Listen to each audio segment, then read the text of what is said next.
Hey, just a sec. So I was just going to grab something from my bag. Half a sec.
Hi everyone, I'm Jake. Howdy. I'm with Uh, Reese.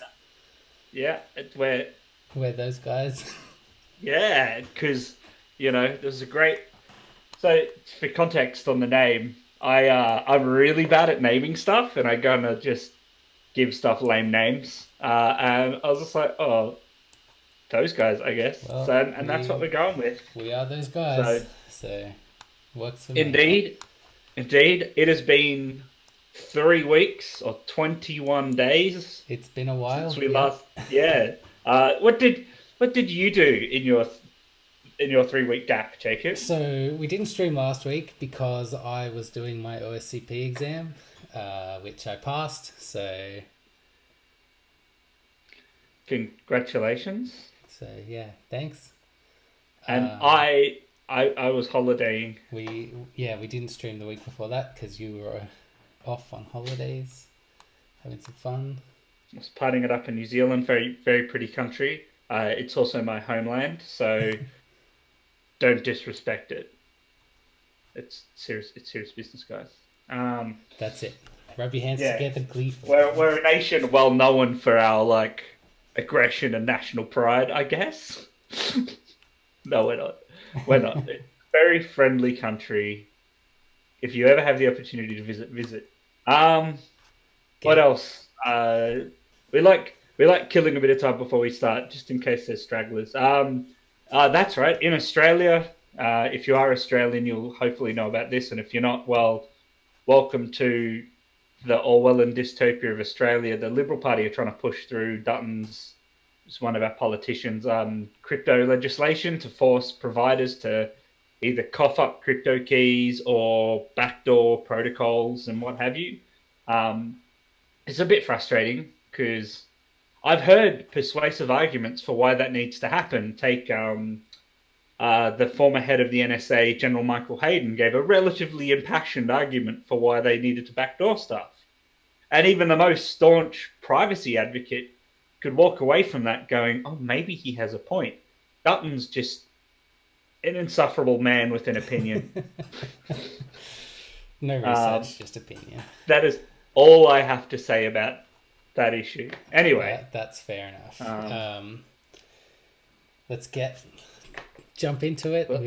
Let's get this party started in here. So tell us about at the least box. one person.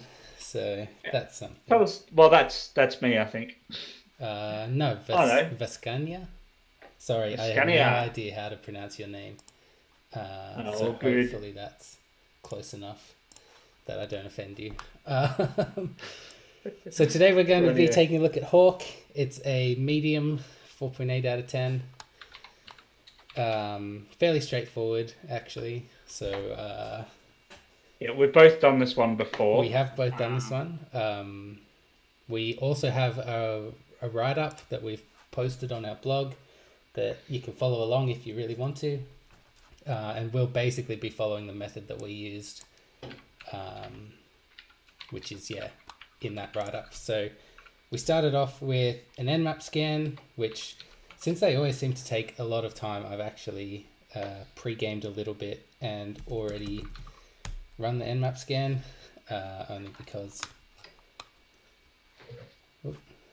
there's a command. So the command is writeup. All right. There we go. Yeah. Jacob's ahead of me. Okay, let's jump into it then. Yeah, so we look at the box, we can see it's got some FTP open with anonymous login allowed. We've got 22 for SSH. We've got port 80, which Nmap is telling us is a Drupal site based on, I guess, the robots.txt and a bunch of other files that it finds.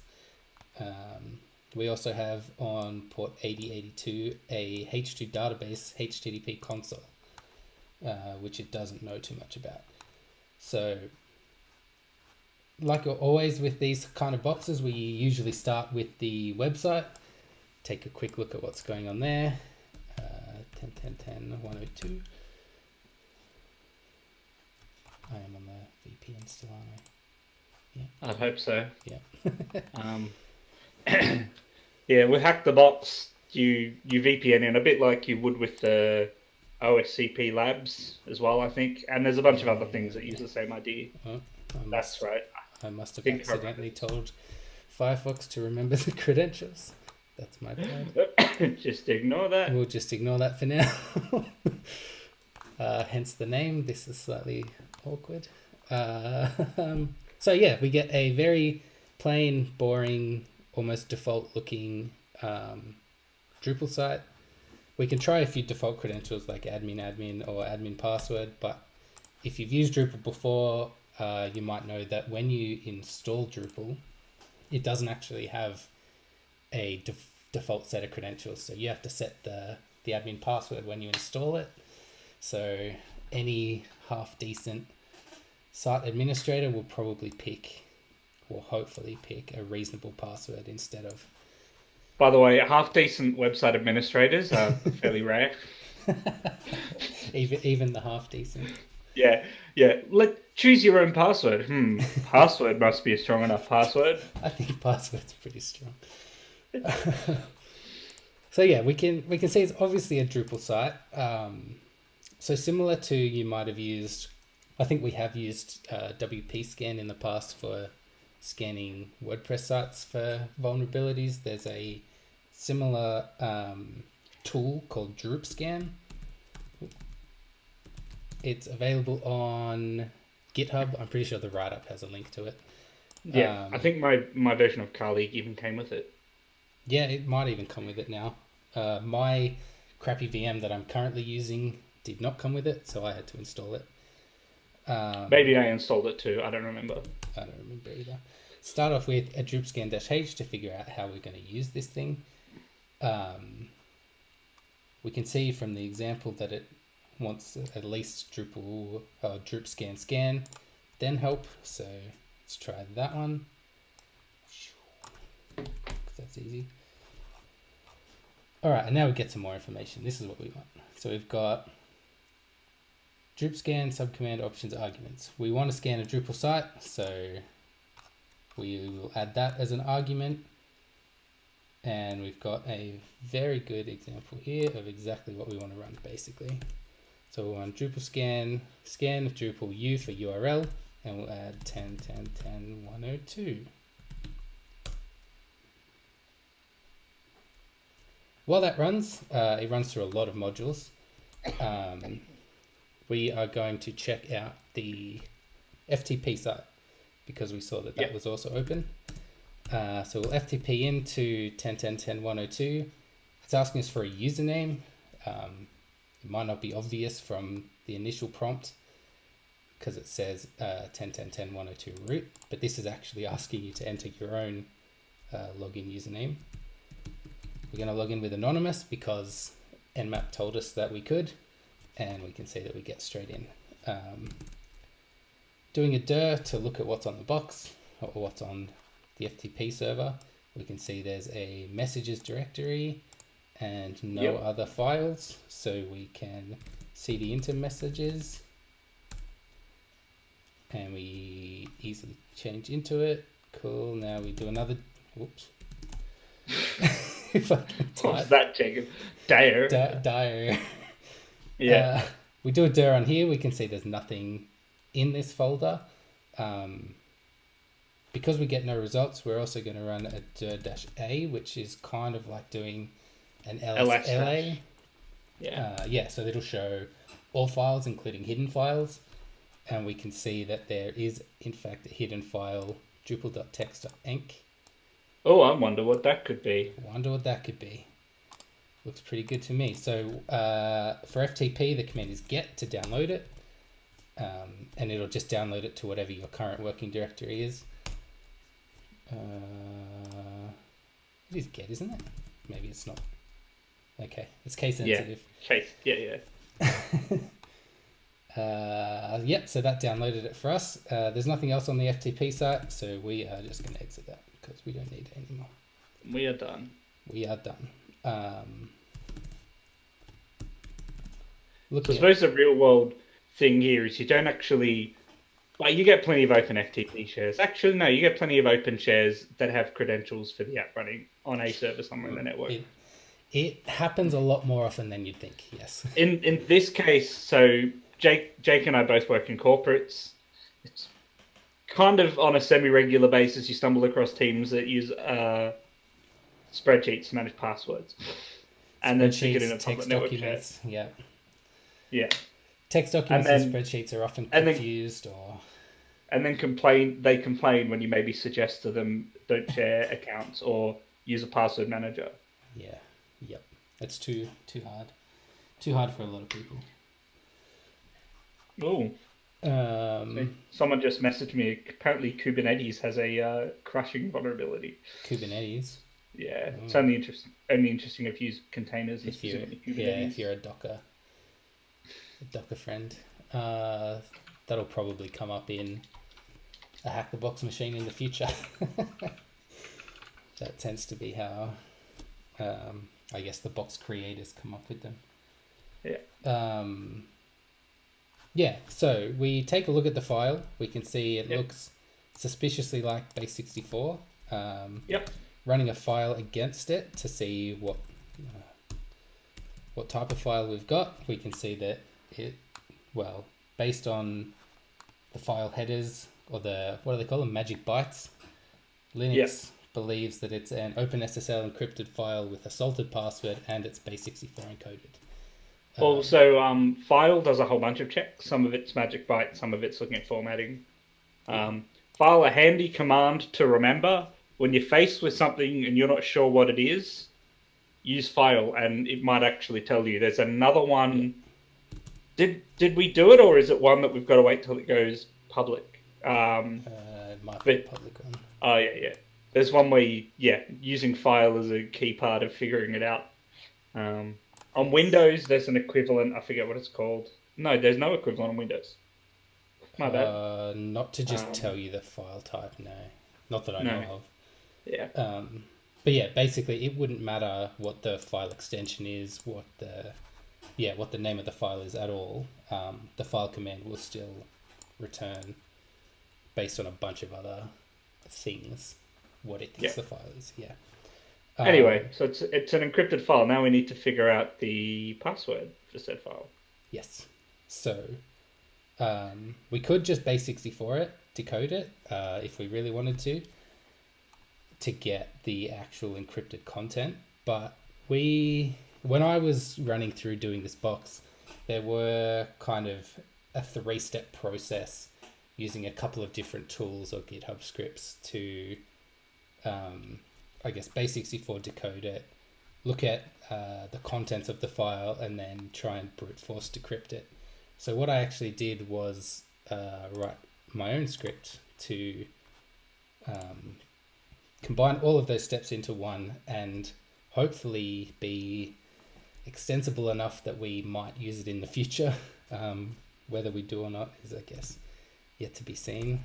I don't think I'm logged in on this, but that doesn't matter. I think we're GUIC on this one. Are we? Or are we GUIS? Oh no, yep. We are. We kept it consistent. Yeah. We have a GitHub thing. We have a GitHub. There's also a command for GitHub. Yeah. Hashtag GitHub if you're following along. Or maybe we don't. Okay, we know. Okay, I lied. Anyway, those are the guys where guys is spelt like the end of disguise, as in clothes, because I wanted a fun domain to get, and so I just got a .se, and then it's a punny name. So apologies in advance.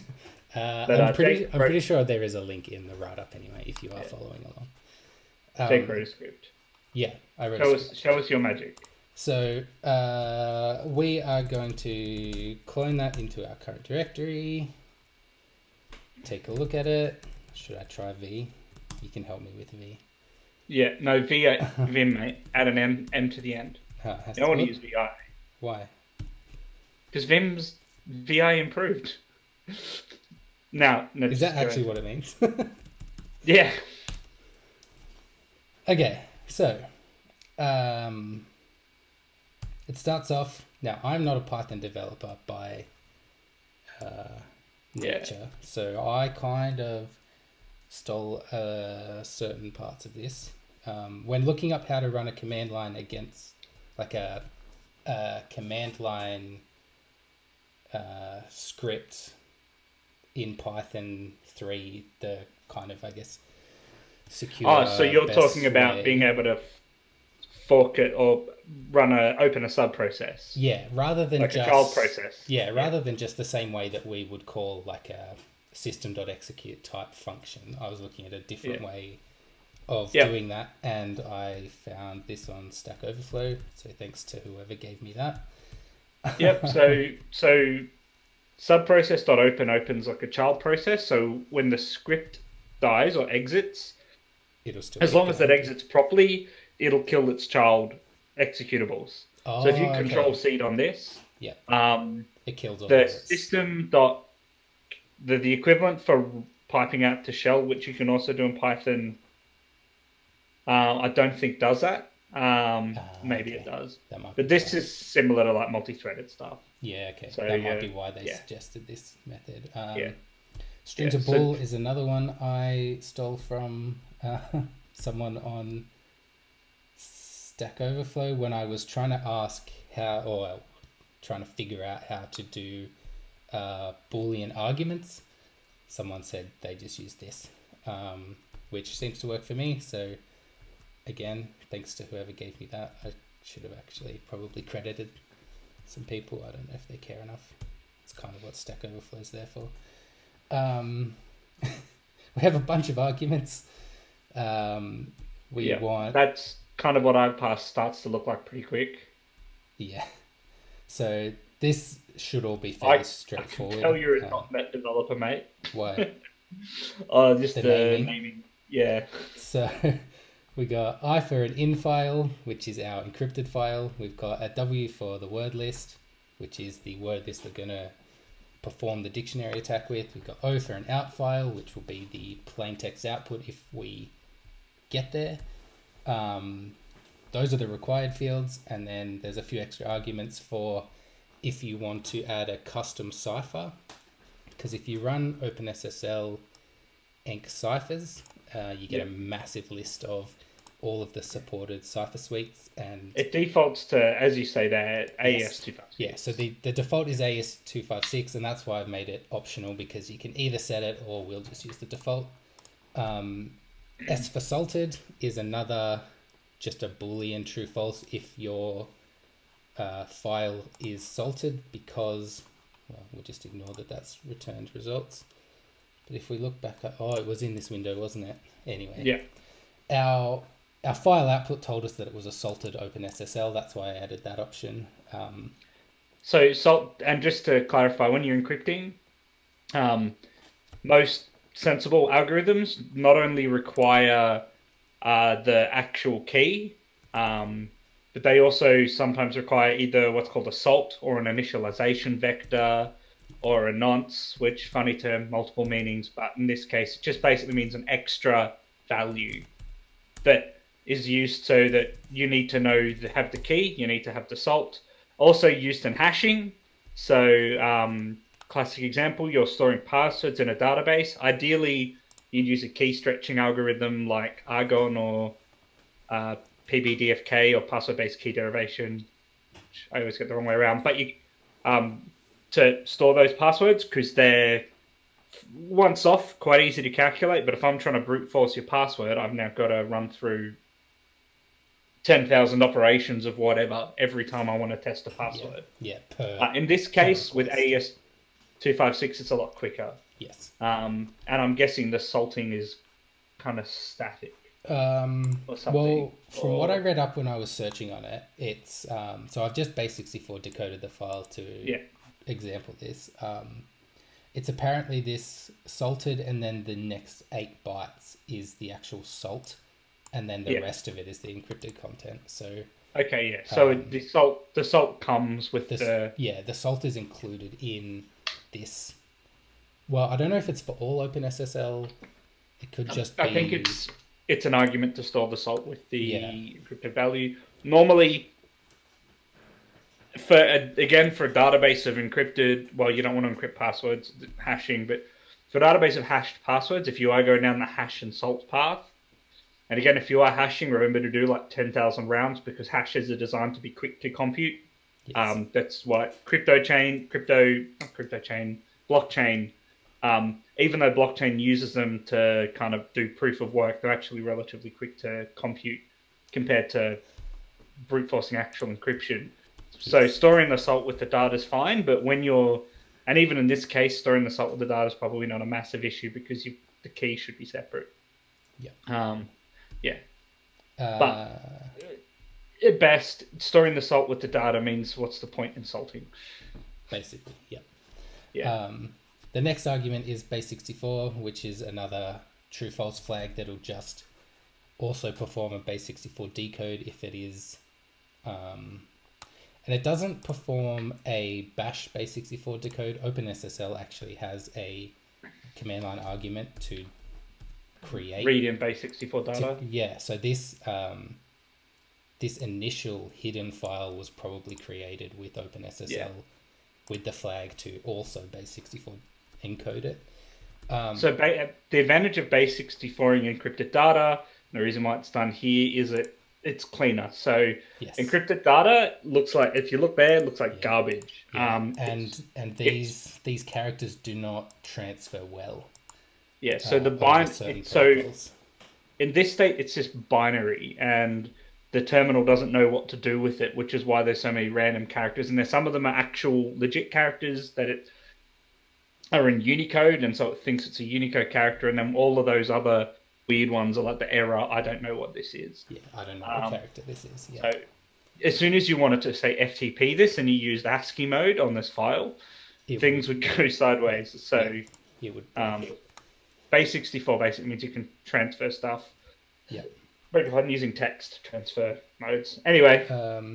I guess the next two arguments are kind of my C# developer coming out. When I build console apps, I tend to over output what's going on while the app's running. So I just added a few flags to add some extra, or print out some extra data depending on what's going on. So you can print out like just the password attempts that were being made as they were being made, and then you can also print out the actual OpenSSL command that's trying to be executed. If you really want to. We can demo that later anyway. Anyway, if we power through this. Yeah, powering through, we convert all of the arguments into actual variables that we can use. We open the word list file, and then for every line in the word list, we basically run an OpenSSL command, and then depending on the values of certain variables, it will either add or not add the extra parameters. So you can see in base64, if we in OpenSSL, if we want to also base64 decode, we just add that argument to the command, which we'll see anyway when we do some verbose output. And then when I was running through this, whenever a bad password was used against OpenSSL, it would output to the terminal this bad decrypt. So basically all I've done is, if the output from this command says bad decrypt, then it didn't work. And if it did, then we found the key. So that's it. It's a lot of script for a very, very basic app. But I wanted it to be as generic and hopefully reusable if we come across, say, a different cipher file or files that aren't salted, aren't base64 encoded, all that sort of stuff. Yeah, all that good stuff. Anyway. Right. I tried to do Control X because I thought we were in Nano. So hit escape and then just :Q. You haven't made any changes. You don't need the exclamation mark if you haven't made changes. I do, to be safe. Well, in fact, the exclamation mark isn't safe because if you've made changes and you meant to keep them, but then I didn't want it to keep them. So no, it's all good. It's all good.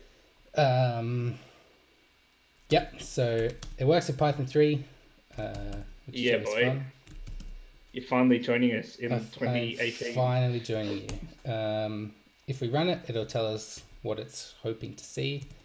So we want -i is the encrypted file, which we're going to run Drupal, because we are going to use the full initial file that we downloaded off the FTP site.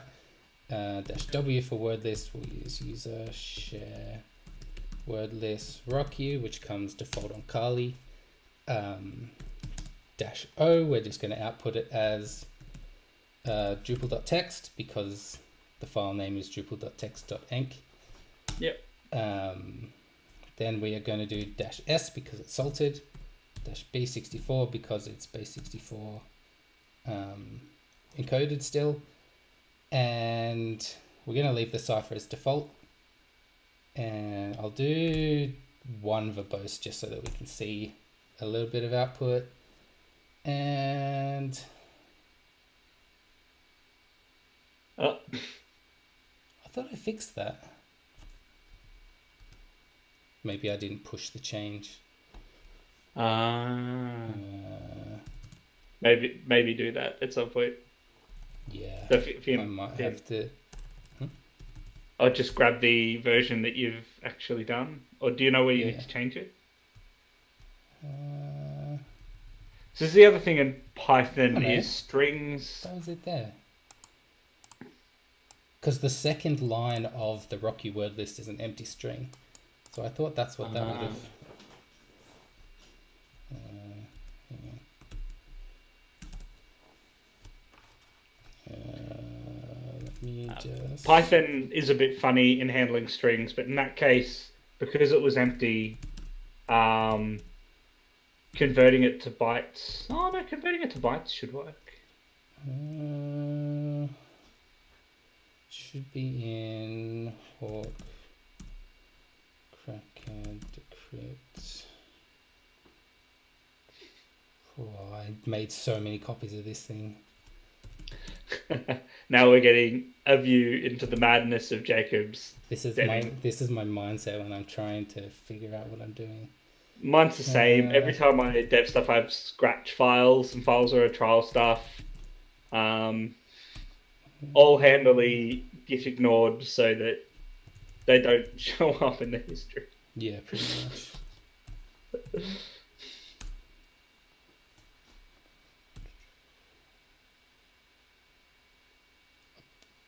So what lines are you happening on? Required.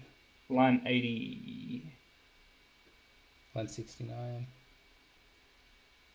Bad decrypt not in command line command. Oh, hang on. I think I know what I've done. He's figured it out. Okay, what have you done? One of the last minute changes I made was. There's a I think there's a German general in Rebel 1 called von Moltke. I think he said something along the lines of no plan survives first contact with the enemy. And that is what we are witnessing here today is... Dude, I was running this last night and it worked perfectly fine. Yep. From Git? Yeah, I ran it from the Git one. Oh. Hang on. Where are we now? That's retired, so I want to go up again. Cracker.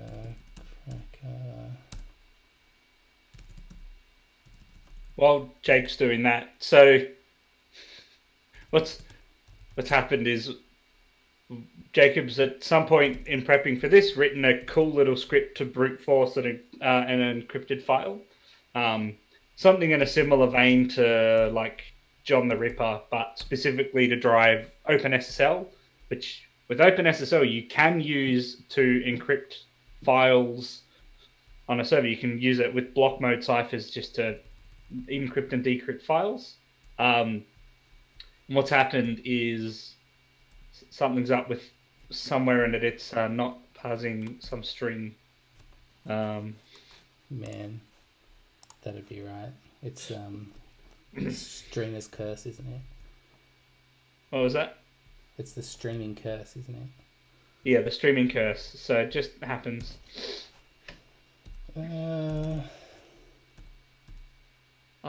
Yes. Are we not removing new lines? Well, can you sort of sit? So VM. I thought that's what strip does. Yeah, isn't that what line.strip I think does? strip just defaults to like white space. Yeah. So what should that be instead? Oh, strip with the slash. You might be able to confirm for us, Viscania. Is it insert? How do I start entering stuff? Sorry, what was it? How do I start entering text? I. Hit I. Pattern not found.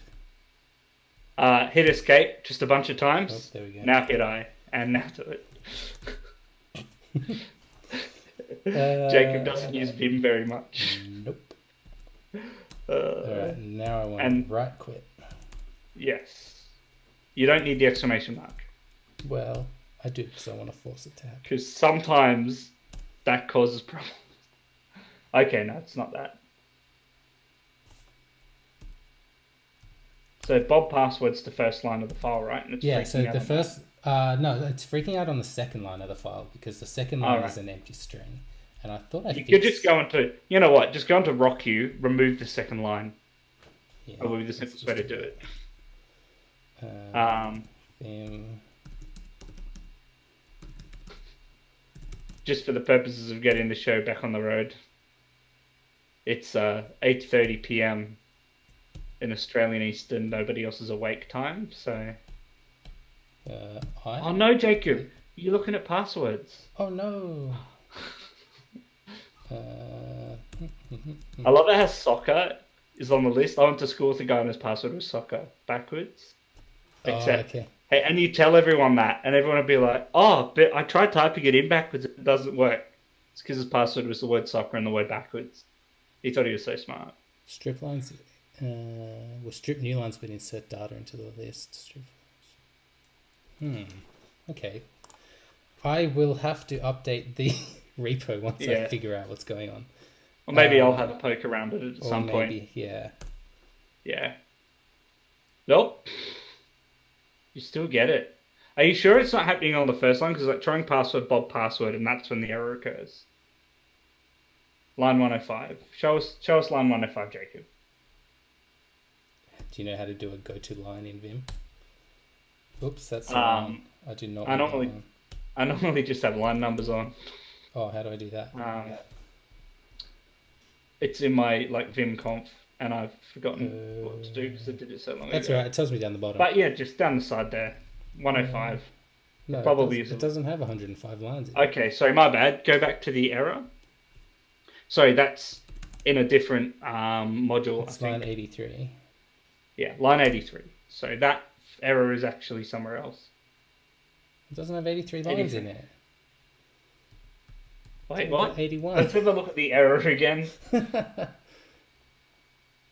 Oh no. It's not liking strings at all, which Rocky detects so as with... Although you just give it the password, don't you, for OpenS? Yeah, you don't have to give it the string in a bytes file. It'll just take the string. So we've got... I don't understand. It is taking the string. Salted. So where in your CMD equals is the password getting chucked in? Right at the end there. Oh, control went too far. Okay, so encrypted file, output file, line. And line is just going to be the password. Line, yeah.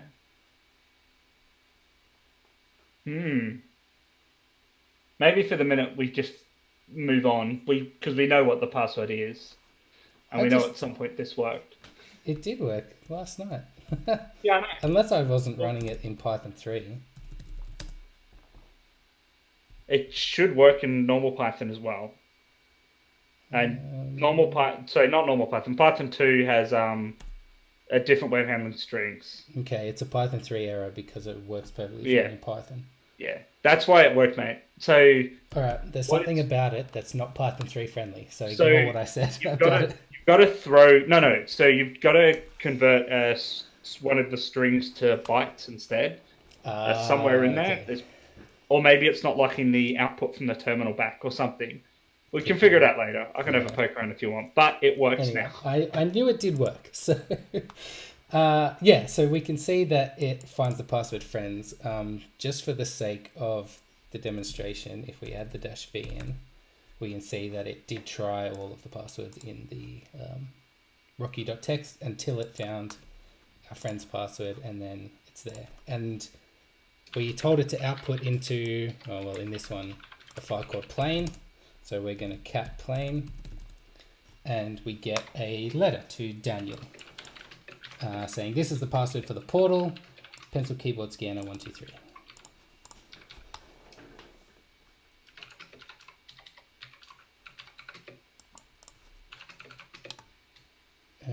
I'll update that later. Anyway, default username is admin, so we'll try the password against the admin user. And we can see that it works. We're in. Finally. It's a Python 3 quirk, yeah. Yeah. I'll fix it. I say quirk. It's not really a Python 3. That's me, by the way, rolling insanity. Yeah, I know. Yeah, it's not really a Python 3 quirk. It's the way it handles strings. So it's just going through the logic and checking at some point something's in the wrong format for some function because it wants bytes rather than a string. Yeah. Most of the time I get it with, I've written some stuff that I wrote a kind of super simplistic command line password manager where you encrypt stuff. And if the input keys, so to run through, I think one of the key stretching algorithms I was using, or libraries I was using, the password had to be bytes, not a string. Okay. Yeah, so it's all Unicode stuff. So where it tries to read the Unicode as the Unicode rather than bytes, and some things need the bytes, whereas in Python 2, oh, you would just figure it out.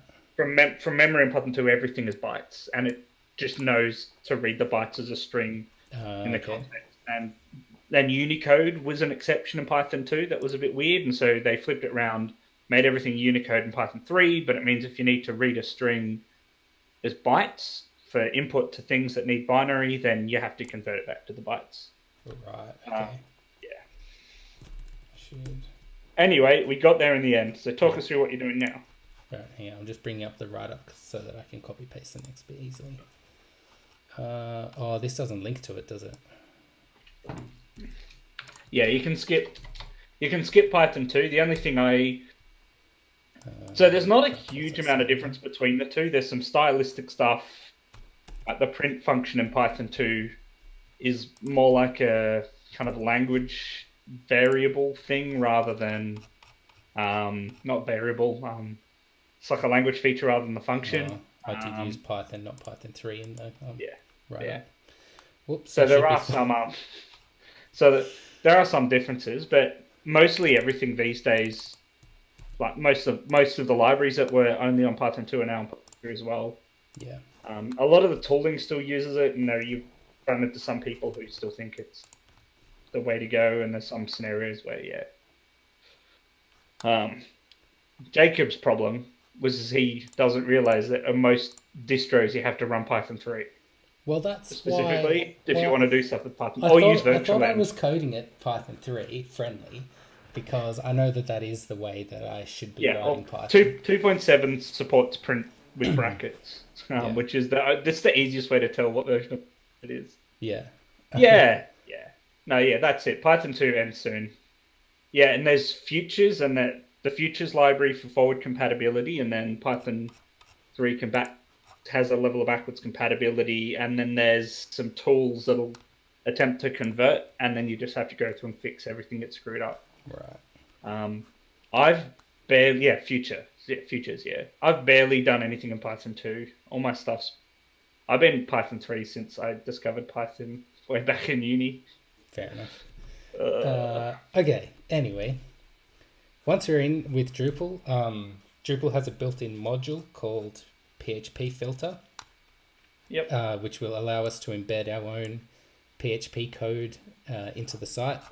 It's a lot like Joomla and WordPress, I'm sure, have similar settings to allow more advanced CMS admins to add their own kind of PHP scripts to the site, I guess. And this falls into the general category of like code execution. Yes, so in this case, it's a feature of the software. It's a feature of the CMS, yeah. Which basically is like use with caution. Don't let anonymous users or public users or non-privileged users touch it. But maybe as an admin, you could argue that there's a need for it. Yeah. Although I wouldn't go near it with a 10-foot pole. In other software, it's more of an accidental feature. Where you just do the wrong thing, and we've done a couple with those. Yes, we have. Was that Node.js one we did? Yeah, there was a Node.js one. That was a fun. Yeah. So what we're adding here is a block, which is kind of like a templating piece of section of the website, I guess. It adds a page element. If you've done anything with front-end frameworks like React or Angular, this is the backend equivalent of like the little kind of modules. I haven't done much React or Angular, but like the little kind of modules or controls or whatever's that you can throw together. This is like that, but the backend builds it. And in this case, what it's going to do is it's going to look for the query parameter CMD and then parse that to what function are you calling? System dot system. Eval. Yeah, eval. System. Yeah. Well, it does the same thing. There's PHP has a bunch of different ones that pretty much all do the same thing. That's PHP is really good for that sort of stuff. It's the one that we've always used, so it's the one that I've just stuck with. Running so whoami, we can see that we're running as www.data. If we do say an lsla, the reason that we wrapped our PHP in the pre-tags was so that HTML would render it, or would render the new line characters properly, so we didn't have to do a control U, look at page source, all that kind of stuff. I think that's what I did when we actually did this one, was I just looked at the page source. Page sourced it. So this is called like a kind of not blind, because we get results back. It's command execution. But it's non-interactive. So it's a non-interactive web shell, they call them. So we can pass stuff in, get stuff back, but more complicated commands that you can't do in a one-liner. So I don't know, what's a good example? Changing someone's password on Linux normally involves a couple of steps. You can't do that. Unless, I mean, there's a whole bunch of stuff that you wouldn't think you could do, but it turns out you can just give it a one-liner command, like interacting with MySQL via the command line. You can just say, hey, connect to MySQL, run this query, give me the data back. Because there was another one we did that was like that. Yeah, there are things like even FTP is considered interactive. So when I was downloading this file, like I that's actually really opened up into a new so that's a process. Like, so that's a really good example of interactive, because you're entering commands and stuff. With FTP, you can also just do it all as a one-line command. If I knew exactly what I was looking for, I could have done that as a one-line. But great for reverse pulling stuff in if you had to. We tend to just use HTTP and wget or curl and run Python simple HTTP server. I don't think we'll have to do that one on this one. So now you're about to do a reverse PHP reverse shell. So we've looked up a reverse shell. I've looked at whether Python's running on the box. And it is. And it's got Python 3. So I guess similar to if we were to use a bash or a PHP reverse shell or something like that, through a browser, there's usually a request timeout. So when the server or the browser kills the request, it also kills the reverse shell. So this is where using system is the better way to go for a reverse shell, because what will happen is it spawns a separate process using that sub-process thing in Python you're using. In that case is safer, because when the parent process dies, the sub-process dies. That's probably why they recommended doing it that way then. That makes sense.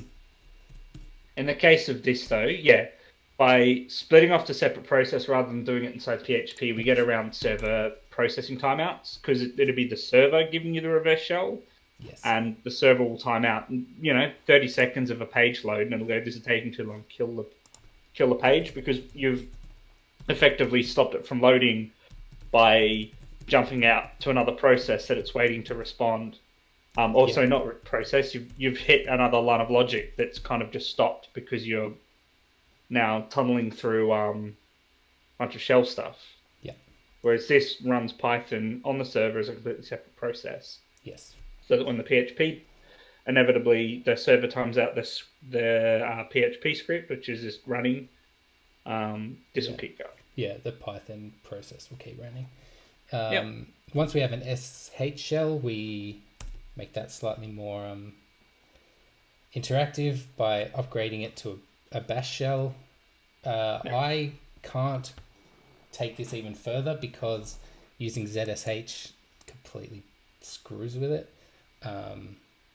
I would have had to exit my ZSH and just use straight up bash to be able to do the Control Z foreground stuff, which allows you to do Control C and all of that sort of thing without killing the so you know what you can do shell is if you exit this and just trigger it again.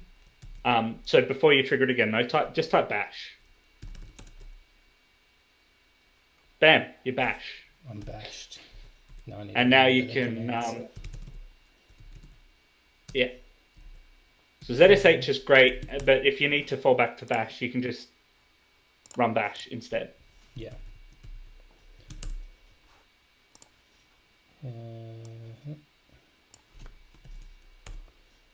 So I'm pretty sure you do like Control Z, then you have to like export something. This. STTY raw echo. Yep. Then FG. And now I think I can Control C. Yeah, and it doesn't kill the terminal. So and what I've you got, did like, there, so complete, Linux stuff like that. has this thing called job control. So Control Z suspends the process. Background then says run that same process in the background. So disconnect it from standard out, standard error from your current shell. And then I think STTY raw means you don't process all of those extra commands. So the Control C and Control D, just pass them through. They'll get passed through, yeah. Yeah, and then foreground pulls back the process you backgrounded just before. Which is a reverse, And then, so backgrounding is a great way if you're running a script and you're like, I've got to walk away from a computer and I know my SSH connection is going to time out. You just background it and then disown it, and it'll keep running in the background, and then you can own it and foreground it again. Yeah. So now that we've got that, because that's always my greatest enemy is accidentally hitting Control C or entering something that we do that. You can't exit.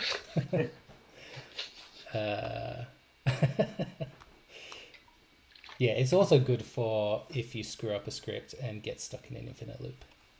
Yeah. Oh, yeah. It's even little things like I'd be on a host and I'd be trying to ping another host, and I wouldn't set on Windows, right? Ping defaults to 4. And I'm more of a Linux man than a Windows man these days, but still ingrained in me that ping only ever goes 4 times. So I never bothered to set a timeout. And then it's like, oh, this is never ending. Control C, set up reverse shell all over again. Control D sometimes works. Yeah. Anyway, let's continue. Yeah. So we're looking at our users now. So looking at the users on the box, we've got Daniel, which has a home directory but doesn't have a login shell. He just goes straight into Python 3, which seems strange to me because generally users go straight into a shell. So we're just going to take a look at the home directory and see what we have access to. We can see there is a home directory there. For Daniel, if we do that on Daniel, that's how I spell it. Looking at what's in there, we can see the user.txt and everyone has read permission on it. Yeah. That's right, isn't it? Owner, group, everyone. Yeah. So we can, what's it, -C8. Daniel user.txt. Cool. So that just kind of proves that we can read the file without giving you the entire file contents. Do it yourself. Yeah. So now that we're here, we can't really hit. Oh no, we can look at Python history, but that goes to dev-null, so it's going to be nothing. Yeah. So dev-null bash history goes nowhere. There's no .ssh folder for keys or anything. Even though this box does have SSH on it, it might be in the root directory, or it might be passworded. If we can find that somewhere, it's not how I got there, but it could be an alternate method in. Looking at what's running on the box, I should have done that with the listen anyway. So we can see that we've got 8082 running on the box, which we remember from our nmap scan at the start. Whichever tab that went into was that. Well, I'm going to use H2 my intuition server. and the fact we've done this before, that there's that certain process listening that we couldn't remotely access. Yes, that's one thing I didn't demo Ah, before I got started. So yeah. trying to go to 8082 as a website was remote connections are disabled. So you can only access this if you are on 10.10.10.102 is basically what that's saying. Which, if you do the curl or a wget, From here, yeah. yeah, yeah. 8082. Where's that going to go? Here, that's probably fine. No, it's not because I don't have permission. Let's go somewhere I do have write permissions. And we get a file. Actually, I should be able to tab complete. Yeah, cool. Yeah, and so now instead of getting that H2 console forbidden, we're actually getting the contents of the H2 website. Looking at running processes,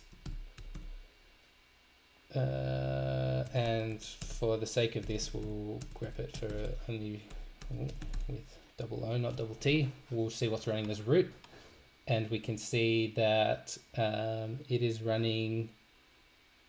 Well, root is running the H2 1.4.196. I guess that's the web server is the jar executable. So it's not Tomcat, which is interesting. I've never seen H2 before. No. I'm guessing some places use it, but I suppose it didn't look too different to the likes of not CouchDB. What was the one? Mongo, when Mongo was bigger. Yeah. Don't know if Mongo is as big as it was, but it's a database that you access via HTTP rather than via some database specific protocol. Yeah.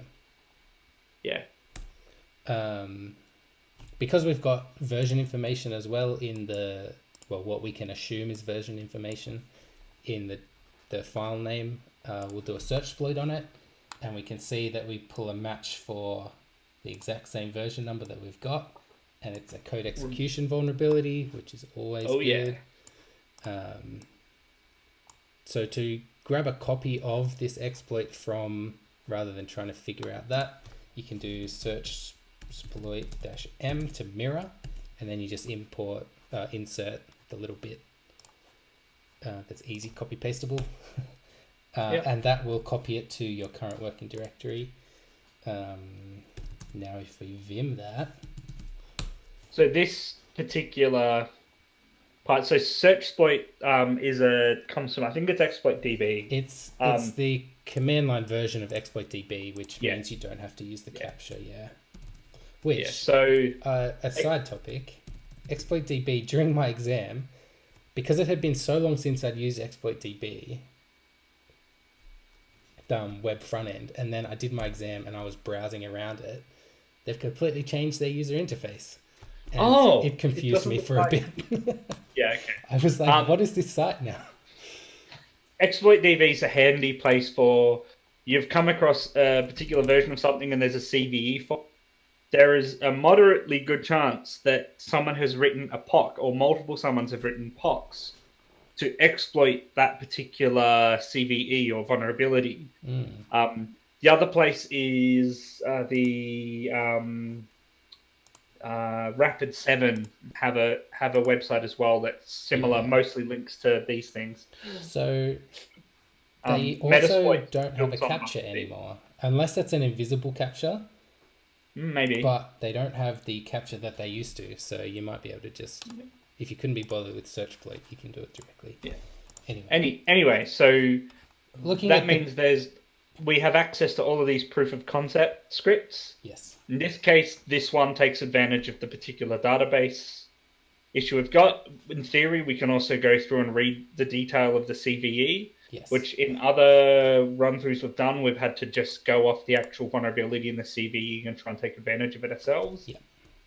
For speed's sake, this is very handy, especially when you're dealing. I had a test I was on, and there was a particular version of Nginx, and we had to check if it was vulnerable to a particular CVE, quickly grabbed the thing, had to modify it a bit to work in our context because we had to send a bunch of custom headers, send it, wasn't vulnerable, all sorted. Nice.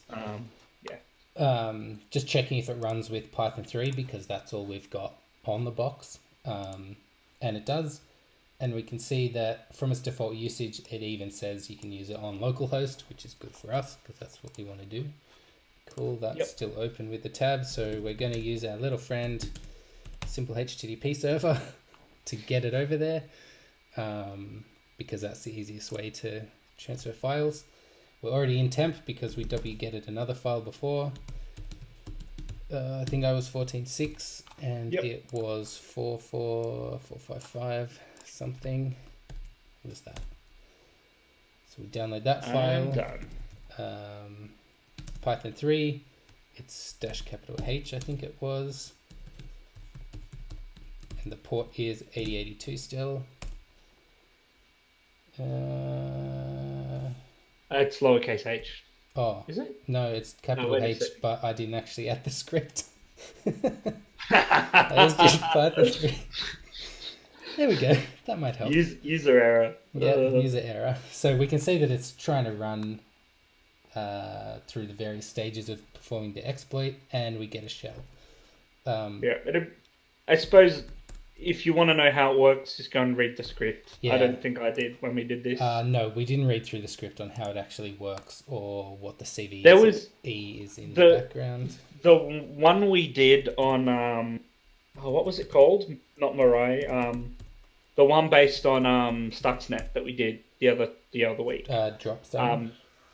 Dropzone. We did go through the proof of concept scripts and the because we couldn't get the scripts to work, so we ended up just following what the script did, but manually, and rewrote it ourselves. And ended up getting it working. So I suppose it's a good exercise to go through is figure out how this actually works. Yeah, it's always good to go through how this thing actually works. And like that, we've got root.txt. Just out of curiosity, because I know we didn't do this with our one, but okay, so Daniel does actually have a password. So it's possible that Daniel can do SSH login if you know the password.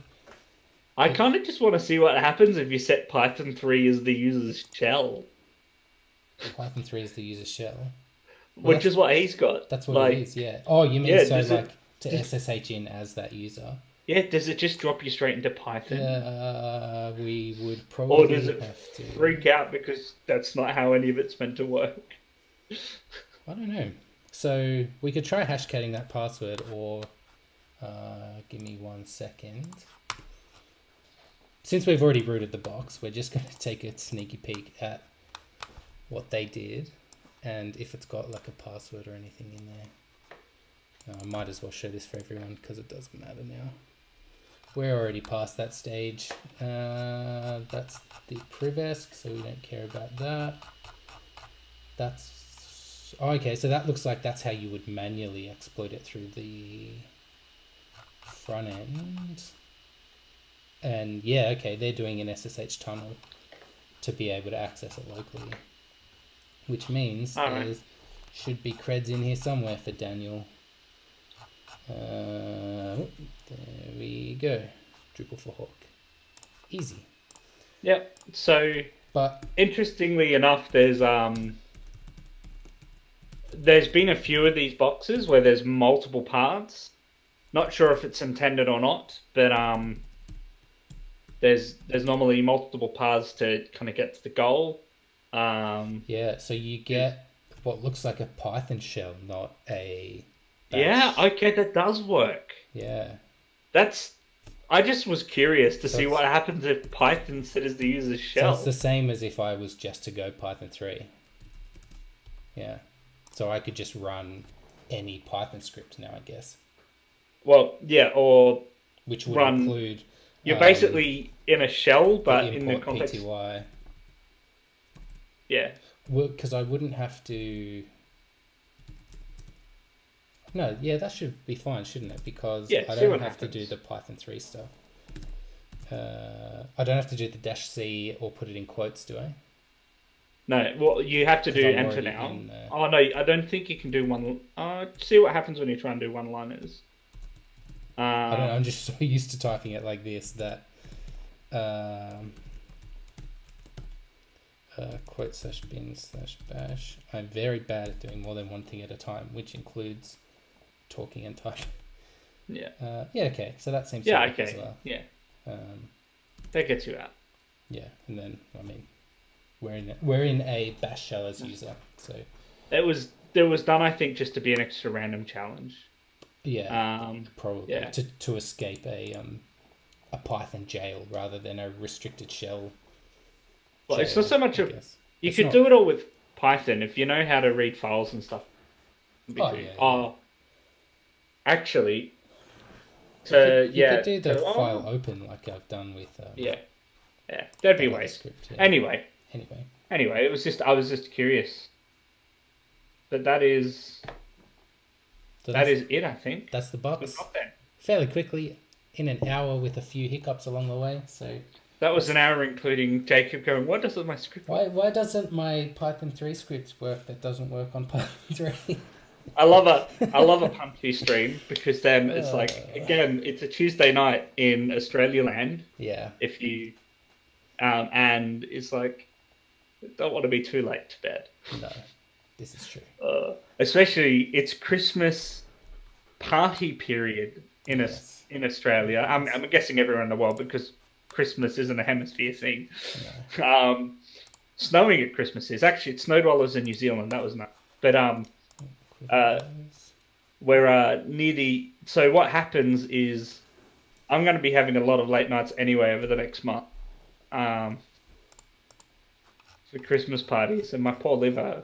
I've got to look. Can't take it. You don't drink.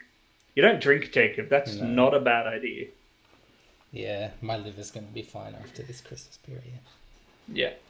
Oh, no, there was that one time where some people convinced you to drink. Yeah. It has happened. It's just not a common thing, I guess. No. All good. Cool. Thanks for watching and following along. If you followed along, hopefully you had better luck than us because you actually followed our steps instead of trying to remember it off the top of your head. Yeah. Have a good day or evening Have or a good evening or day or whatever it is, wherever you are. Wherever you are located in the world. In the world. In the world. USA. It's probably a decent time in the USA, isn't it? It's either decent or insane. Decent or insane. 2 a.m. Are you East Coast? Like is that? crazy Oh no, AM. that'd be West Coast. 2 a.m. would be West Coast, wouldn't it? Because it's. I remember it as it being 6 hours ahead, but yesterday, which kind of makes sense because sometimes I have to do stuff with like companies based. Oh, Washington State, Seattle, or up that way. Olympia. Okay. Nice. Awesome. More than a night owl if you're still awake and alert at 2 a.m. Man. I'm awake at 2 a.m. a bunch of the time. I wouldn't be alert enough to follow along with a hacking live stream. 2 a.m. in the morning. That's when you're only awake enough to focus on one thing at a time, Jake. That's your advantage. Anyway, well, thank you for watching. Have a good one. Yeah, thanks for coming along. We'll see you next week. Yeah, if you're up at 2 a.m. Yeah, if you're up. See ya. See ya.